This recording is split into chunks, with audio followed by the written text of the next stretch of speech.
세금 정말 미치겠어. 유지비도 올랐대. 퇴로가 막혔다고. 그래도 가야지. 역사적으로 세금을 피하려는 인간의 노력은 눈물겨울 정도였습니다. 17세기 영국에는 창문세라는 아주 기가 막힌 세금이 있었습니다. 당시 정부는 재산이 많은 사람에게 세금을 더 걷고 싶었는데 집안을 일일이 들어가서 재산을 확인할 수가 없으니 밖에서 딱 보이는 창문의 개수를 부의 척도로 삼은 겁니다. 창문이 많으면 집이 클 테니 세금을 많이 내라. 논리는 그럴싸했습니다. 그러자 사람들이 어떻게 했을까요? 세금을 내기 싫어서 멀쩡한 창문을 벽돌로 막아버리기 시작했습니다. 그 결과 집안은 어두컴컴해지고 통풍이 안 되어 위생은 최악으로 치달았지만 사람들은 세금을 피하는 처절한 선택을 했습니다. 또 이소무화 중에 해와 바람의 내기 이야기. 길을 가는 나그네의 외투를 벗기기 위해 바람이 세차게 불면 불수록 나그네는 추위를 느껴 외투를 더 꽉 여미고 절대 놓지 않습니다. 반대로 따뜻한 햇볕을 은은하게 비추면 나그네는 스스로 더위를 느껴 외투를 벗게 되죠. 이 오래된 우화가 2026년 현재 대한민국 부동산 시장을 설명하는 가장 완벽한 비유가 될 줄 누가 알았을까요? 정부는 집값을 안정시키고 매물을 시장에 나오게 하겠다며 세금이라는 차가운 강풍을 불어넣고 있습니다. 그런데 시장 반응은 어떨까요? 집주인들은 외투를 벗기는커녕 옷깃을 더 단단히 여미고 버티기에 들어갈지 모릅니다. 지금 부동산 시장은 폭풍 전야와 같은 긴장감이 감돌고 있습니다. 집주인들의 밤잠을 설치게 만드는 굵직한 이슈들이 연달아 터지고 있기 때문입니다. 다주택자에게 퇴로를 열어주었던 양도소득세 중과 유예 조치가 끝날 수 있다는 소식, 그리고 잠잠했던 보유세 부담이 다시금 무거워질 것이라는 전망이 나오고 있습니다. 여기에 1주택자들의 혜택인 장기보유 특별공제 요건마저 까다로워질 수 있다는 이야기도 돌면서 시장의 불안 심리를 자극하고 있습니다. 자, 이렇게 세금 제도가 깐깐해지고 앞뒤가 꽉 막힌 상황이 오면 과연 집주인들은 부담을 느껴서 집을 헐값에 내놓게 될까요? 아니면 우리가 익히 들어온 똘똘한 한 채 선호 현상이 더 짙어질까요? 오늘 파우주 경제학에서는 복잡하고 머리 아픈 세금 수식보다는 그 이면에 숨겨진 사람들의 본능적인 심리와 경제적 선택에 대해 편안하게 이야기를 나눠보려 합니다. 감정적 대응보다는 차분한 분석이 여러분의 자산을 지키는 힘이니까요. 본격적인 이야기 시작 전에 구독과 좋아요 버튼 한 번씩만 부탁드립니다. 여러분의 응원이 제가 더 좋은 컨텐츠를 만드는 큰 힘이 됩니다.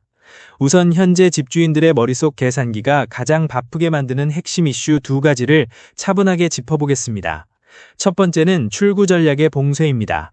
바로 다주택자 양도세 중과 유예 종료 가능성인데요. 그동안 정부는 다주택자가 집을 팔 때 세금 부담을 줄여주며 매도를 유도했었습니다. 지금 팔면 징벌적 세금은 안 매길 테니 어서 시장에 물건을 내놓으라며 문을 열어준 셈이죠. 그런데 이 혜택이 사라지고 원칙대로 중과세가 부활한다면 어떻게 될까요? 다주택자의 경우 집을 팔아서 얻는 시세 차익의 상당 부분을 지방세까지 합치면 최고 80%에 육박하는 금액을 세금으로 내야 하는 상황이 올 수도 있습니다. 10억이 올랐는데 8억을 세금으로 내라고 한다면 여러분이라면 파시겠습니까? 팔면 남는 게 없다는 계산이 서는 순간 집주인들은 매도보다는 버티기 쪽으로 마음을 돌릴 가능성이 큽니다. 퇴로가 막혔으니까요. 두 번째는 보유 비용의 증가입니다. 보유세 현실화 이야기인데요. 집을 가지고 있는 것만으로도 매년 내야 하는 재산세와 종부세 부담이 늘어난다는 뜻입니다. 팔자니 양도세가 너무 무겁고 가지고 있자니 매년 나가는 세금이 부담스러운 그야말로 진퇴양난의 딜레마 상황이 만들어지는 겁니다. 여기에 일각에서 들려오는 장기보유 특별공제 개편설 같은 이야기들은 앞으로는 1주택자 혜택도 줄어들지 모른다는 불안감을 심어주고 있지만 오히려 지금 가진 좋은 집을 절대 놓치면 안 된다는 심리를 자극할 수도 있습니다. 그렇다면 이런 상황에서 집주인들은 어떤 선택을 하게 될까요? 단순히 세금이 무서우니 다 팔고 전세 살자라고 결정할까요? 실제 시장의 흐름과 자산가들의 선택은 조금 다르게 나타납니다. 바로 자산의 효율화, 즉 똘똘한 한 채로의 집중 현상이 더욱 심화되는 것입니다. 왜 그런 선택을 하는지 입장을 바꿔 생각해보면 이해가 쉽습니다. 예를 들어보겠습니다. 서울 외곽과 지방, 그리고 서울 강남이나 마용선 같은 핵심지에 집을 나눠 가진 3주택자가 있다고 가정해 봅시다. 양도세 중과가 부활하면 팔 때 세금이 엄청납니다. 그런데 보유세도 오른답니다. 포트폴리오를 조정해야 합니다. 이때 가장 먼저 정리 대상이 되는 것은 무엇일까요? 당연히 상대적으로 미래가치 상승폭이 적다고 판단되거나 관리하기 번거로운 비핵심 자산, 즉 못난이 매물일 것입니다. 지방의 아파트나 수익률 낮은 오피스텔 등을 먼저 정리해서 보유세 과세 표준을 낮추려 하겠죠. 어차피 양도세 중과를 맞더라도 덩치가 작은 물건을 팔아서 세금 낼 현금을 마련하고 덩치가 큰 돈을 지키는 게 유리하니까요. 집주인 입장에서는 일종의 가지치기를 하는 겁니다. 나무 전체를 죽일 수는 없으니 잔가지를 쳐내고 몸통을 살리는 전략이죠. 반대로 세금 혜택을 가장 효율적으로 누릴 수 있는 핵심지 한 채는 끝까지 지키려 할 것입니다. 현행 세법상 1주택자는 다주택자에 비해 보유세 공제 혜택이 큽니다. 종부세 공제 금액도 크고 고령자 공제나 장기 보유 공제 같은 혜택이 살아 있습니다. 부부 공동명의 등을 활용하면 웬만한 고가주택이라도 세금 부담을 합리적인 수준으로 관리할 수 있습니다. 즉 여러 채를 가져서 중과세를 맞고 보유세 폭탄을 맞는 것보다 확실한 한 채를 가지는 것이 세금 관리 측면에서도 자산 방어 측면에서도 그리고 심리적인 안정감 측면에서도 훨씬 유리하다는 결론에 도달하게 됩니다. 이런 구조가 지속되는 한 규제가 강화될수록 자산가들은 복잡한 다주택보다는 확실한 1주택이 낫다는 판단을 내리게 됩니다. 결과적으로 지방이나 외곽 지역은 매물이 늘어날 수 있지만 서울 핵심지는 오히려 매물이 줄어들고 수요가 몰리는 양극화 현상이 나타날 수 있는 것이죠. 세금 때문에 못 파니 가지고 있는 것 중에 제일 좋은 것 하나만 남기자는 전략입니다. 이 과정에서 똘똘한 한 채는 단순한 거주 공간을 넘어 인플레이션과 세금을 방어하는 자산의 요새가 됩니다. 기회비용이 커질수록 사람들은 실패하지 않을 선택지에 집중하는 경향이 있습니다. 이것이 바로 똘똘한 한 채 현상을 지지하는 강력한 심리적 요인입니다. 또 하나 우리가 눈여겨봐야 할 경제 원리가 있습니다. 바로 조세의 전가입니다. 보유세가 인상되면 집주인들은 늘어난 세금만큼의 현금 흐름이 필요해집니다. 자본주의 시장 원리상 공급자가 우위에 있는 상황이라면 이 비용은 어디로 갈까요? 바로 임대료에 반영될 가능성이 높습니다. 전세를 반전세나 월세로 전환하여 세금 낼 재원을 마련하는 것이죠.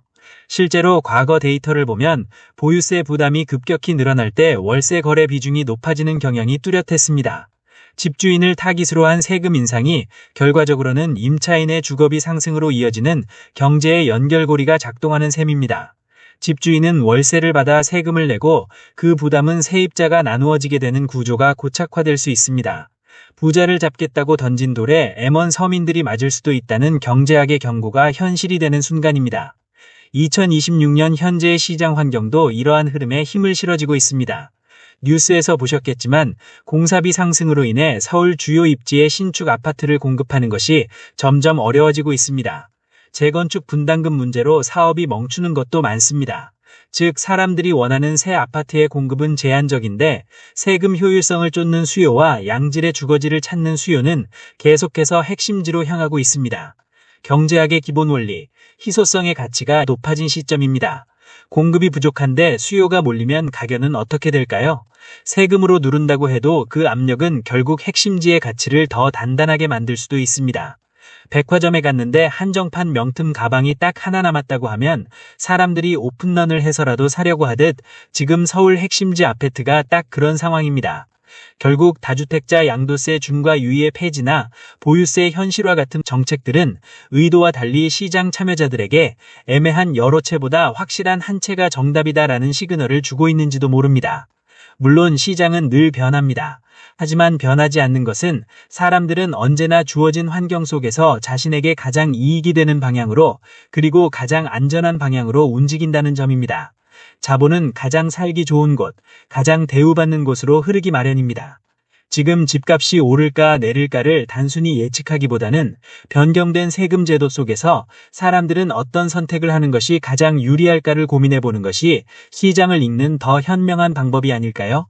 여러분은 지금의 상황을 어떻게 보고 계신가요? 정부의 강력한 세금 정책이 과연 집값을 잡을 수 있을까요? 아니면 양극화를 더 부추기는 결과로 이어질까요? 정답은 아무도 알 수 없지만 적어도 흐름을 읽는 눈을 가진다면 파도에 휩쓸리지 않고 파도를 탈 수 있을 것입니다. 오늘 파우즈 경제학의 이야기는 여기까지입니다. 세금 이슈를 통해 시장 참여자들의 심리와 돈의 흐름을 짚어보는 시간이었습니다. 저는 다음 시간에도 우리 삶에 맞닿아 있는 흥미로운 경제 이야기로 다시 찾아오겠습니다. 편안한 하루 보내세요.